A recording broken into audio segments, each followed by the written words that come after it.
प्रकाश अंडालिया जी, ये 10,000 लोगों की भीड़ इकट्ठी हो जाएगी। सोफिया खान जी ने तो कह दिया कि ये बात ऐसे ही बोल दी गई थी, उसका कोई मतलब था नहीं।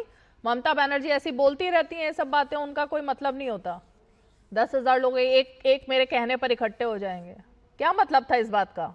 बहुत दिन आप कलकत्ते में रही हैं और ग्राउंड रिपोर्टिंग भी आपने की है कलकत्ता में। जी मुझे लगता है कि प्रचार के दिनों में ममता बनर्जी का स्लिप ऑफ टंग हुआ करता था। उस समय उल जलूल बातें करती थी। आपने सुना होगा कि वो कहती है तृणमूल को वोट दो लेकिन जोड़ा फूल को वोट मत दो। जोड़ा हाँ। फूल उन्हीं की पार्टी का चिन्ह है। प्रधानमंत्री को उन्होंने घुसपैठिया कह दिया। अमित शाह के लिए भद्दी गाली निकली जो मैं टीवी के पर्दे पर नहीं कह सकता। और अब मतगणना दो चरणों के मतदान के बाद में मुझे लगता है कि ममता बनर्जी को पैनिक रिएक्शन हो गया है। पैनिक रिएक्शन के कारण में कल दोपहर को जब उन्होंने फेसबुक के माध्यम से अपना वक्तव्य जारी किया तो यहां कहा कि मुझे 226 नहीं 300 सीटें मिल सकती हैं और बंगाल विधानसभा में सीटें केवल 294 हैं। अभी तृणमूल समर्थक प्रवक्ता ने कहा कि लोकतंत्र की रक्षा की जिम्मेदारी ममता बनर्जी की है और अंतिम सांस तक लोकतंत्र की रक्षा करेंगी। मुझे लगता है कि लोकतंत्र की रक्षा की जो चुनावी प्रक्रिया की जिम्मेदारी है वो हमें चुनाव आयोग और उसके सुरक्षा प्रबंधों पर छोड़ देनी चाहिए। ममता बनर्जी ने अगर 15 वर्षों तक राज्य के राजस्व की रक्षा कर ली होती तो हजारों करोड़ के घोटाले नहीं हुए होते। उन्हीं की सरकार के 1 दर्जन से अधिक मंत्रियों के नाम पर घोटाले लगे हुए हैं। उन्हीं के पार्टी के लोगों ने देश में पश्चिम बंगाल में भ्रष्टाचार की समझिए कि पराकाष्ठा पार कर दी। ये सारी चीजें समझने के बाद जनता समझ गई है और इस बार पश्चिम बंगाल जिनको इन्होंने विपक्ष का नेता बना दिया है, शुभेंदु अधिकारी को भूल रहे हैं क्या? घोटाले में तो उनका भी नाम था ना। लेकिन मोदी जी जो खाऊंगा ना खाने दूंगा, फिर भी शुभेंदु को विपक्ष बनाया, क्योंकि यहाँ पर उनके पास कोई कर्मी नहीं है, कोई नेता नहीं है, कोई चेहरा नहीं है। इसीलिए उनको तृणमूल का घोटाला वाला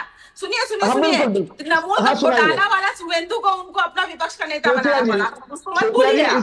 सोफिया जी, रीमा जी कृपया 1 मिनट की इजाजत दीजिएगा, बहुत जरूरी तथ्य दे रहा हूं। सोफिया जी आप कह रही हैं शुभेंदु ने रिश्वत ली थी। मैं कहता हूं इसी शुभेंदु अधिकारी ने ममता बनर्जी को नंदीग्राम में 1956 वोटों से हराया था। और आपको यह पता होना चाहिए कि आप लोग 5 वर्षों तक चिल्लाते रहे कि वहां पर लोड शेडिंग कर देगी मतगणना केंद्र में। और मुझे यह बताइए कि आपकी पार्टी ने, ममता बनर्जी ने इसी नंदीग्राम में जीत हार को लेकर के जो मामला किया था 5 वर्षों में, इस मामले की त्वरित सुनवाई के लिए कौन सी कार्रवाई की? और क्या आपको यह भी मालूम है कि ममता बनर्जी ने उस मामले की सुनवाई के लिए जज को हटाने के लिए हाई कोर्ट में जो पिटीशन दायर की थी उससे नाराज होकर के हाई कोर्ट ने ममता बनर्जी पर 5 लाख रुपए का दंड लगाया था और ममता बनर्जी को 5 लाख रुपए का भुगतान करना पड़ा था।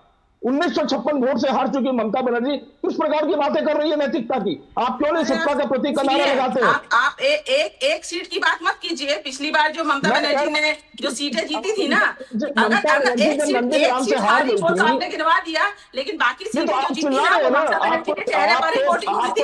और इस बार भी ममता बनर्जी प्रार्थी है हर एक सीट में। याद रखिएगा, ममता बनर्जी के चेहरे पर ही वोटिंग होता है। हमारे लिए ये और भी बड़ी बात बोल दी आपने भाई, ये तो गजब गजब गजब। अरे सुनिए सुनिए सुनिए सुनिए, एक मिनट भाई।